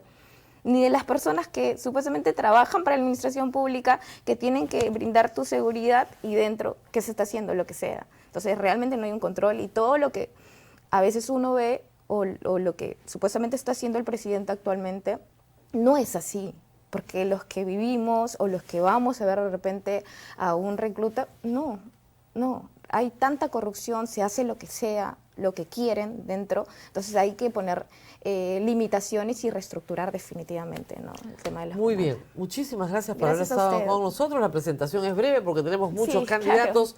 Ha sido la señora Leslie Maquilla, número 3, diputada de Lima Metropolitana del partido Perú Moderno. Pausa y regresamos con más.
Siguiente invitada es María Jesús León, candidata a diputada por la alianza Venceremos. Ella va con el número 10. Es ingeniera industrial de profesión, pero tiene una maestría en gobierno y en políticas públicas. También ha trabajado un tiempo en el Congreso. Ha sido asesora de la congresista Ruth Luque, que curiosamente también postula a la reelección, pero en otra lista. Gracias por estar con nosotros. Un gusto, Rosa María. Buenos días. Háblenos un poco del programa que tienen en Venceremos. Ustedes han sido, en parte, gobierno, en parte porque han sido aliados del gobierno de Pedro Castillo. No aliados de Perú Libre, porque Cerrón siempre los mantuvo al margen, pero aliados del gobierno de Pedro Castillo, a través de tanto Bermejo como Verónica Mendoza, que los dos le dieron respaldo al gobierno de Castillo, y además de cuadros que Nuevo Perú aportó. Yo no sé si usted viene por Bermejo o por Nuevo Perú, pero cuéntenos un poco de cuál es el plan de gobierno que quieren para el país. Bueno, ¿qué tal? Buenos días nuevamente. Nosotros, mi persona es militante del Nuevo Perú. Del Nuevo Perú. El Nuevo Perú, que es un partido que hace parte de la Alianza Venceremos, es uno de los 7 partidos de izquierda que conforman la alianza. Nosotros, si bien lo menciona así, en determinado momento cuando el presidente Castillo asumió el poder, nosotros fuimos uno de sus aliados, nosotros respaldamos el voto popular que lo puso en la presidencia. Y tuvimos ahí a 2 ministros, ¿no? Pedro Franque, Anaí Durán en Economía y en la Mujer. Sin embargo, en determinado momento nosotros también pasamos a ser una oposición democrática. Obviamente no en el son de la derecha golpista que no lo dejó gobernar desde el momento 1. Entonces, en ese sentido, bueno, nosotros cuando ya vimos que finalmente el gobierno del presidente Castillo pues estaba por ahí un poquito fuera de rumbo respecto a la propuesta de transformación con la que él había ganado, entonces intentamos por todas las formas decir, mira Castillo, hay cosas que hacer, mira presidenta, hay cosas que hacer, tenemos que enrumbar, pero finalmente eso no se dio. Lamentablemente esto terminó en el 7 de diciembre con un intento de golpe de Estado y nosotros seguimos haciendo política adelante con una propuesta de izquierda. Entonces nosotros hemos pasado a conformar esta alianza y básicamente nosotros, principalmente nuestra propuesta bandera creo que es el cambio de constitución. Claro, ustedes piden una asamblea constituyente. Una asamblea constituyente y empezar a aclarar aclarar también que de facto ya se ha hecho una asamblea constituyente en la Comisión de Constitución. Bueno, porque liderada, se han cambiado más de 90 artículos, todos estos artículos han sido cambiados por el fujimorismo, que le gusta gobernar sin ganar las elecciones, el acuñismo y una serie de cosas más. Pero no se ha tocado el capítulo económico de la Constitución, que es el que ustedes Así quieren. es. Lo único que les interesa a ustedes en el fondo es el capítulo económico de la Constitución. La candidata a la vicepresidencia de la otra lista de izquierda de Juntos por el Perú ha señalado que quiere nacionalizar las minas. ¿Eso es parte de la propuesta de ustedes también? Nosotros queremos revisar todas estas concesiones mineras ociosas, ¿no? Porque hay concesiones mineras ociosas que finalmente... No, yo le digo las que no están ociosas. ¿También las van a nacionalizar? Nosotros tenemos una propuesta de nacionalización, pero no de las mineras. Es un proceso que se tiene que evaluar. Nosotros queremos tocar el capítulo económico, por ejemplo, en el artículo 63, que le otorga igualdad de condiciones a la inversión minera y a la extranjera. ¿Qué país? Ningún país industrializado de Latinoamérica, si queremos hablar de ejemplos claros, tiene ese tipo de concesiones. Ni Chile, ni El problema, ni Colombia. señora María Jesús León, es que cuando se aprueba la Constitución en 1993, a este país no venía nadie. Y había que dar igualdad de oportunidades. ¿Para qué? Para que la inversión viniera. Y vino. Y sacó de la pobreza al 40% del país. Podemos tener puntos de vista distintos respecto a ese caso, pero tú has mencionado algo importante, que ha sido una decisión del 93. Claro. Estamos 2025 y venimos hablando de cambio de constitución desde hace años. O sea, usted quiere castigar a la inversión extranjera. No. Sin embargo, la oposición, sin embargo, la derecha no habla de cambio de constitución, sino es para su beneficio. O sea, si es para su beneficio, sí, todos los artículos que sea, pero si no, Bueno, nosotros en lo que hablamos en verdad, no es de María Jesús castigar, León, no es de castigar la inversión señora, extranjera. también es para su beneficio, porque usted está postulando a diputada. Así es. Ellos han cambiado la Constitución para que exista Por una Cámara de supuesto. Diputados que usted, Por supuesto. a la cual usted aspira a llegar. Así es. Entonces también es para su beneficio. No es para nuestro beneficio. Nosotros nos hemos pronunciado siempre en negativa de los cambios de constitución que ahora nos han hecho volver a la bicameralidad. Pero no es un en negativa, contrasentido. en contra. Pero no es un contrasentido participar de una propuesta en la cual usted desprecia la bicameralidad, pero usted va a la Cámara de Diputados. En primero, nosotros no despreciamos la bicameralidad. Es un sistema que podría, hecho con los fines y con los objetivos o con las motivaciones correctas, podría sumar mucho al país. Sin embargo, esa no fue la motivación. Creo que renunciar o ser incoherente sería más bien darle espacio a todos los que han tomado el poder, las mafias, para que sigan haciendo lo que Entonces quieran. no están en contra de la bicameralidad. Nosotros estamos postulando, porque necesitamos recuperar el país que ha sido tomado de las mafias. Y nosotros no estamos en contra de la inversión extranjera. Lo que nosotros queremos es que se priorice la inversión nacional, que se genere empresa. Nosotros estamos promoviendo también la industrialización del país. Con Ronald Atencio en la presidencia, nosotros queremos promover la industrialización para generar más educación, técnica, trabajo. ¿Mantienen el respaldo al señor Guillermo Bermejo, que está preso hoy por terrorismo? Sí, por supuesto. Nosotros consideramos que Guillermo Bermejo es un preso político. Él había sido absuelto en 2 instancias anteriores y ahora, coincidentemente, en el proceso electoral, teniendo él alguna posibilidad electoral, pues es encerrado, ¿no? Lo mismo con el señor Vizcarra y otros oponentes políticos para la derecha. Siempre le hacen esta pregunta, pues ya ha estado claro que usted cree en las nacionalizaciones, sobre Venezuela. ¿Ustedes han respaldado a Maduro? ¿Respaldan el proceso revolucionario bolivariano? ¿O están de acuerdo en que Maduro es un dictador y tiene que estar preso donde está preso? Primero, Maduro no está preso, está secuestrado. Ah, ok. Está secuestrado. Ya con eso me dice, esa es la respuesta. Condenamos todo tipo de intervención extranjera en nuestros países. Creo que la opinión también que han tenido respecto a este tema políticos como Keiko Fujimori, Acuña, respaldando esta decisión o esta iniciativa de Donald Trump y Estados Unidos de ir a una nación, sacar a su presidente en nombre de la democracia, todos sabemos que no es una democracia, sino que quieren su petróleo, demuestran una condición y esta visión vendepatria que tienen en su postura política. ¿Y usted no para cree el Perú. que Maduro es un dictador? El pueblo lo ha elegido. Está ahí. Y si puede usted no estar de acuerdo con Maduro, puede estar, no estar de acuerdo, fraude. No estar de acuerdo con las elecciones, pero nada justifica la intervención de un país ya sé, extranjero. pero estoy preguntándole aparte. ¿Hubo un fraude en Venezuela o no hubo un fraude en Venezuela? ¿Edmundo González no es el ganador de las elecciones? No creo que no se puede demostrar que Edmundo González haya ganado las elecciones con una página que ellos mismos han construido, donde ellos mismos han puesto sus pruebas. Entonces, No hay peor ciego que el que no quiere ver, pero está bien. ¿Cuba es una dictadura? Cuba tiene su propio proceso. Creo que lo más importante es una pregunta cliché siempre, Cuba, Venezuela. Lo más importante Nicaragua. que creo que a la ciudadanía y a los peruanos nos interesa o les interesaría saber es que nosotros no queremos hacer de Perú ni Cuba, ni Venezuela, ni Nicaragua. Porque nosotros, nuestro principal recurso estratégico no es el petróleo.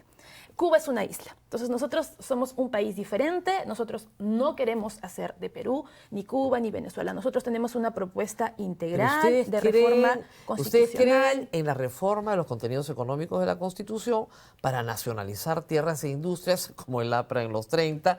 O sea, están en la onda, digamos, tradicional de la izquierda rígida del control de los medios de producción en manos del Estado. Nosotros somos una izquierda renovada, moderna. Yo soy una persona que tiene 33 años, hago política desde hace 10 años y no creemos en dogmas escritos. No creemos que la izquierda de antaño tuvo nos deja muchos aprendizajes, pero también nosotros estamos trayendo nuevas propuestas. Nosotros no estamos a favor de la inversión extranjera, no estamos en contra, perdón, de la inversión extranjera. No están a favor, eso no, es no verdad. estamos en contra. Esa es una gran verdad. No estamos en contra. Bolivia, por ejemplo, un ejemplo reciente. Mire usted lo que hace el socialismo. Mire, si usted quiere plantear alguna crítica respecto a estos países que menciona, una crítica que le podemos plantear a Venezuela, por ejemplo, es no haber diversificado su economía, hacerse exclusivamente dependientes del petróleo. Oiga, ¿no? Nosotros en están Venezuela diversificando violan los derechos humanos. Aquí también Claro. aquí violan derechos humanos, pero lo preocupante es que la gente, la derecha, que está principalmente preocupada porque se defina a Venezuela como dictadura, no dice nada frente a los 50 asesinados que tenemos Probablemente, aquí. pero yo sí. Es Y el problema es este. En Venezuela se violan sistemáticamente los derechos humanos a la vida, a la libertad, a la tortura. Todo eso pasa en Venezuela y ustedes hablan de su propio proceso, de qué es el elegido. No hay un proceso, no hay un proceso perfecto. Ningún país es perfecto, por supuesto. Hay cosas que se tienen que corregir. Bueno, eso le podría contestar la derecha peruana también. No hay proceso perfecto. No. Aquí se han violado derechos humanos. Y allá también. 50 personas.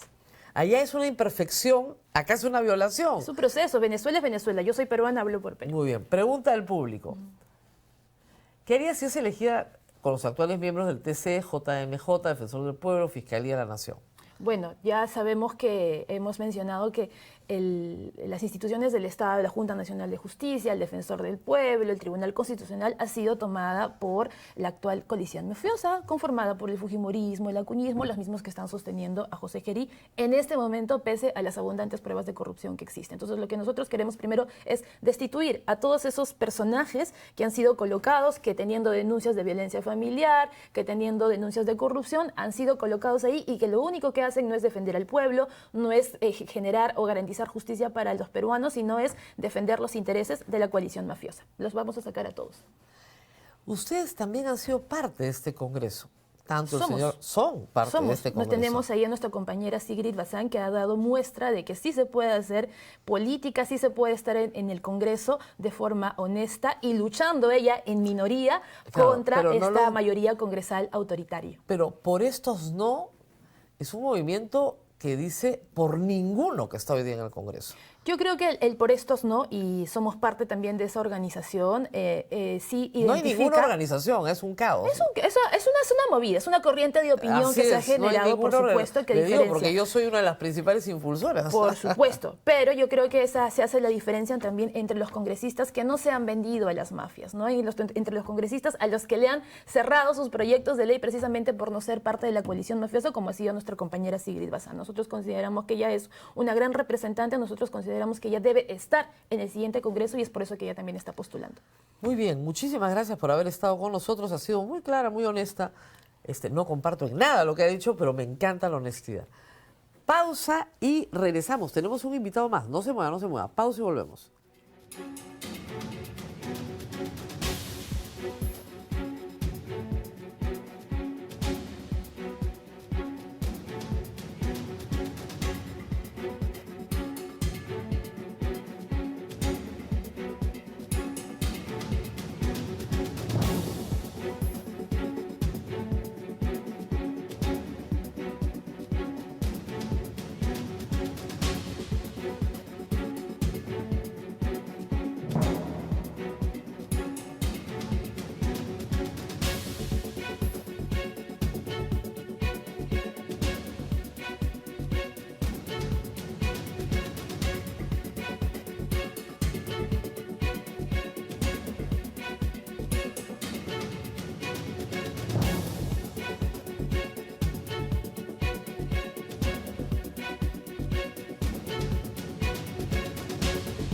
bien, y estamos hoy para presentar al señor Pedro López Torres, el candidato al Senado por el Partido Morado. Tiene ya, además en su pasado, alguna experiencia política. Gracias por estar con nosotros. No, gracias a ustedes por el espacio. Usted ha sido regidor de Lima, elegido por el PDS de Susana Villarán, del 2010 al 2013. Correcto. ¿No? Se le voceaba casi como que iba a quedar como el alcalde, pero al final también fue revocado, ¿verdad? Y nunca más volvió a participar en política.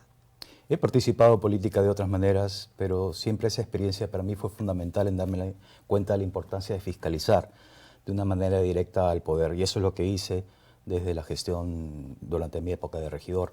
Es por ello que regreso a la política de una manera activa para ser un fiscalizador férrimo, muy fuerte del ¿Y usted poder. no vio nada de lo que se le...? Por supuesto que sí. Mis ex compañeros regidores no me van a dejar mentir que yo fui el único regidor que fiscalizó de una manera muy fuerte a la gerencia de seguridad ciudadana, que estaba liderada por una persona muy cercana a Susana Villarán. Eso me causó el ostracismo de Susana y fue el único regidor también que levantó la voz. Cuando vi estos contratos entre Julio Fabre y OAS, el único que puso la voz en alto. Y eso me causó un poquito de ostracismo en la gestión. Pero esa fue mi responsabilidad, el de no agachar la cabeza frente a poder y de cumplir con mi función. ¿Cuándo llega al Partido Morado? Llegó el año pasado. Ah, muy recientemente. El año pasado, sí. Llegó el año pasado, estaba buscando un partido que sea de verdad un partido, no solamente una franquicia electoral que aparece cada cierto tiempo, no el partido de tal persona o el partido de cual otro, y a mí me pareció una excelente opción, porque es una institución que busca fortalecer el Estado y ejercer el poder de una manera transparente, con la evidencia, con la razón y sin dejarnos llevar por los autoritarismos que tanto lamentablemente nos controlan hoy en día, ¿no? Muy bien. Y luego de esta experiencia, usted estudió ciencias políticas. Correcto, sí. ¿No? Pero no es abogado. No. Estudió ciencias políticas después. Sí, ciencias políticas. Tengo una maestría de políticas públicas también en la Universidad de Montpellier. Pero durante estos años me he preparado muchísimo en los temas de la legislación.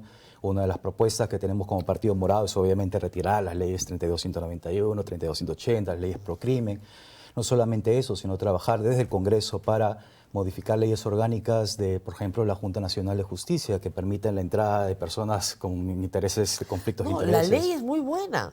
La ley no permite eso. El problema es que no se cumple la ley. No se cumple la ley. O sea, porque está prohibido que una persona que tenga una sentencia por violencia familiar se integre en la Junta y está ahí sentado. O sea... Sí, hay bastantes vacíos legales. Por ejemplo, las audiencias públicas no son vinculantes, las tachas no se responden de una manera precisa. Lo que propone el Partido Morado, como decía Guevara, es justamente tener un Estado eficaz, eficiente, que sea trazable, haciendo uso de las nuevas tecnologías, la inteligencia artificial, hacer que todos esos procesos sean trazables para que la gente tenga transparencia. Usted es senador, sí, ¿no es cierto?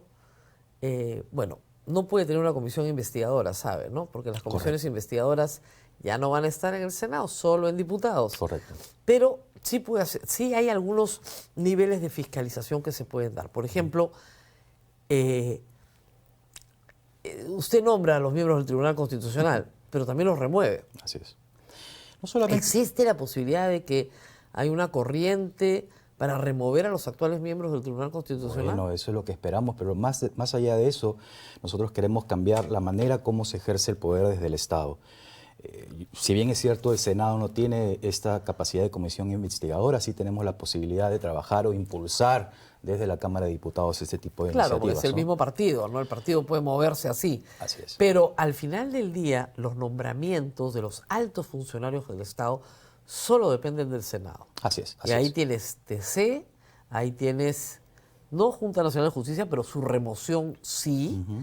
Y luego tienes Defensoría, y tienes Contraloría, y tienes la mitad del BCR. Hay distintos mecanismos que yo creo que se pueden aplicar.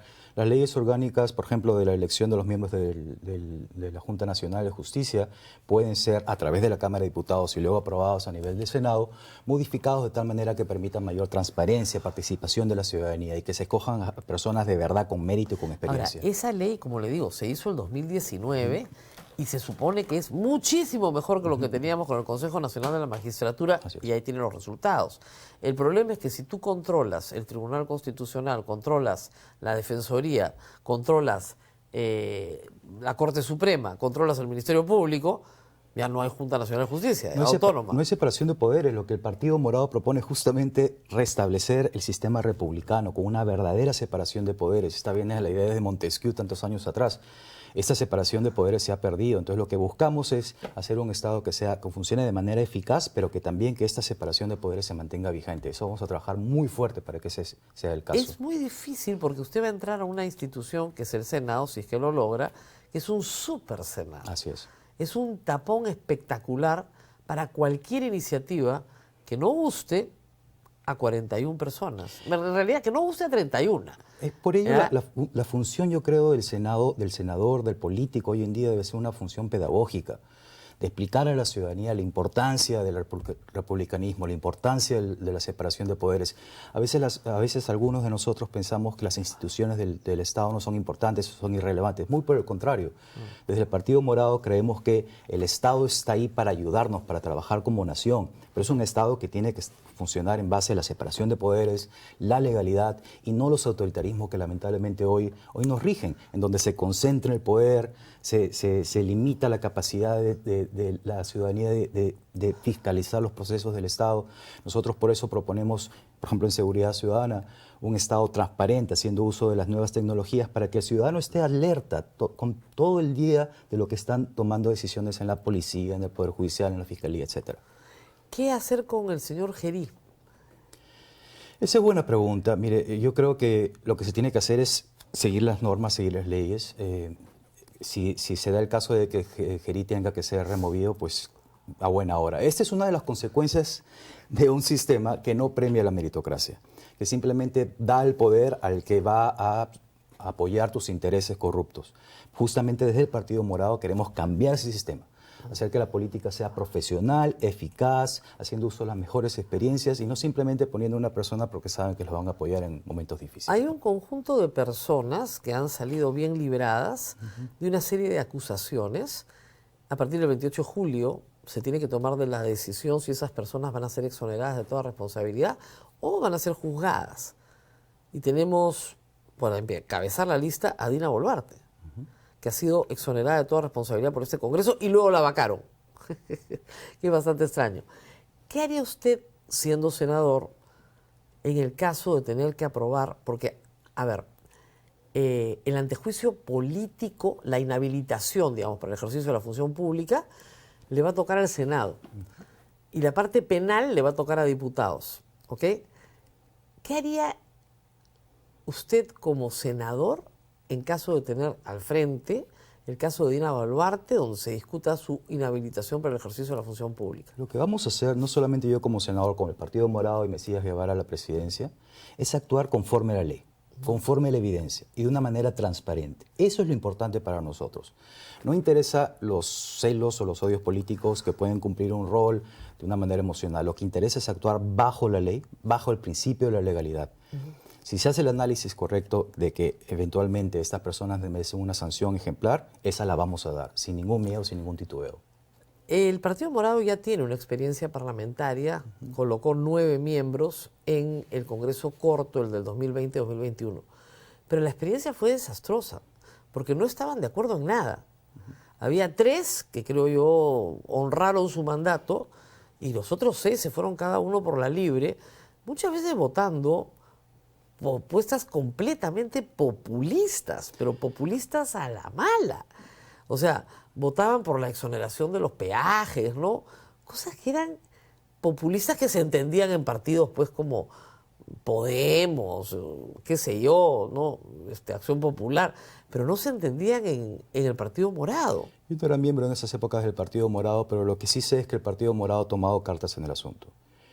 Pero ya no está ninguno. No, y muchos de ellos eran invitados, hay que recordar eso. Ahora, la mayor parte de los miembros en la lista de los candidatos a Senado y diputados son miembros del Partido Morado y todos nosotros hemos hecho un compromiso firme de atender el plan de gobierno del Partido Morado que ha sido declarado por la Organización Videnza como el mejor dentro de las propuestas que existen hoy en día. Entonces, ese problema ya no va a ocurrir, porque somos personas de partido. Mire, yo he leído muchísimos planes de gobierno y puede ser muy bueno el plan.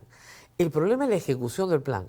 Primer acto, no somos mayoría, no podemos ejecutar nuestro plan o no ganamos la presidencia. Perfecto. Y comienzan a hacer cualquier cosa. Y les digo, la bancada se divide en un minuto, porque vienen de muchos lados.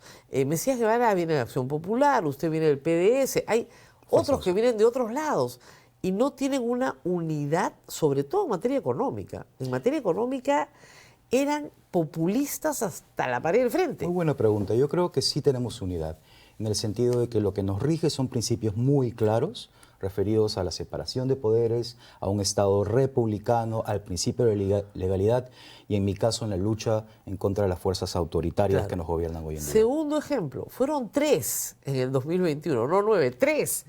Y se dividieron en 3 partes. O sea, ninguno se quedó en el Partido Morado tampoco. Ni siquiera Flor Pablo, que era la gran esperanza, la gran carta del Partido Morado. Entonces, de nuevo, eso es un tipo de partido de formación, pero que el resultado es la dispersión. El resultado también fue que 2 de estos congresistas que entraron... Eran invitados. Y fueron personas que dieron la talla, creo yo, en el Congreso, en luchar con estas fuerzas que quieren concentrar el poder. En ese sentido, el Partido Morado está dispuesto a nuevamente dar la talla y a hacer defender la legalidad, el principio de derecho. Escúchame, pero Ed Mala, ese es de ustedes, ¿ah? Siempre, lamentablemente, a veces va a haber una manzana podrida dentro de un saco, ¿no? Claro, pero por estos no se justifica porque llevaron al Congreso a personas que finalmente terminaron votando de la manera que terminaron votando. 2 de esas personas votaron defendiendo la legalidad al Por principio. supuesto. Y salieron corriendo del Partido Morado. Lo que nosotros proponemos es que el Partido Morado está aquí, nuevamente, con personas de mucha capacidad, profesionales, técnicos con mucha experiencia, que promueven nuevamente la legalidad, la evidencia, el uso de la transparencia, para hacer que nuestro Estado, nuestro país, funcione de una manera eficaz para todos. ¿Tenemos una pregunta del público o ya no nos queda? Sí. De ser elegido, ¿con qué otro partido piensa que podría hacer alianzas para votar en bloque contra partidos que defienden a los corruptos de hoy? Buena pregunta. Yo creo que hay opciones ahí, opciones de propuestas muy liberales, democráticas, legales, que están tratando también de forjar partidos, así como lo estamos haciendo nosotros. No quiero dar nombres, no quiero hacer campaña por otros partidos, pero creo que hay algunos por ahí que definitivamente con ellos vamos a dar la talla. Mire, con que tengamos 10 senadores, con que tengamos 10 senadores que defiendan la verdad, la transparencia y la lucha antiautoritaria, creo que podemos usar la lucha en Yo le voy a decir una cosa, el que salga presidente de la República lo que necesita son 20 senadores. Con eso no lo vacan. Con 10 senadores. Con 20 no lo vacan. Con el número, lo único que tiene que hacer el que sea elegido presidente de la República es contar 20 senadores. Con ese número nada más vamos a dar la talla. Vamos a defender nuestros derechos y vamos a dar la lucha en contra del poder autoritario, que por cierto es un librito que he escrito Los Conservatorios, que se lo voy a regalar, está en Kindle, el cual considero yo es un peligro no solamente a nivel nacional, sino a nivel mundial. Este desprecio por la verdad, desprecio por la lógica, por hacer las cosas bien, y que buscan, por ejemplo, en seguridad ciudadana la mano dura, algo que hemos notado, no da beneficios a nivel internacional, no da resultados. Muy bien, muchísimas gracias por haber estado con nosotros. Ha sido el señor Pedro López Torres, candidato a senador por el Partido Morado. Yo me despido, como saben, vamos a tratar de traerles todos los días a 3 candidatos. Toda la coordinación, señores candidatos, con la producción acá en la República de Sin Guión, llaman a la República y dicen, por favor, con la producción de Sin Guión, y ahí hacen las coordinaciones. Yo no hago las coordinaciones porque me volvería loca. Tenemos más o menos 7.000 candidatos. Es verdad que el Jurado Nacional de Elecciones nos está haciendo el favor de reducirnos la lista, pero igual, yo calculo que podré entrevistar unos 300 y los que tienen que votar son ustedes.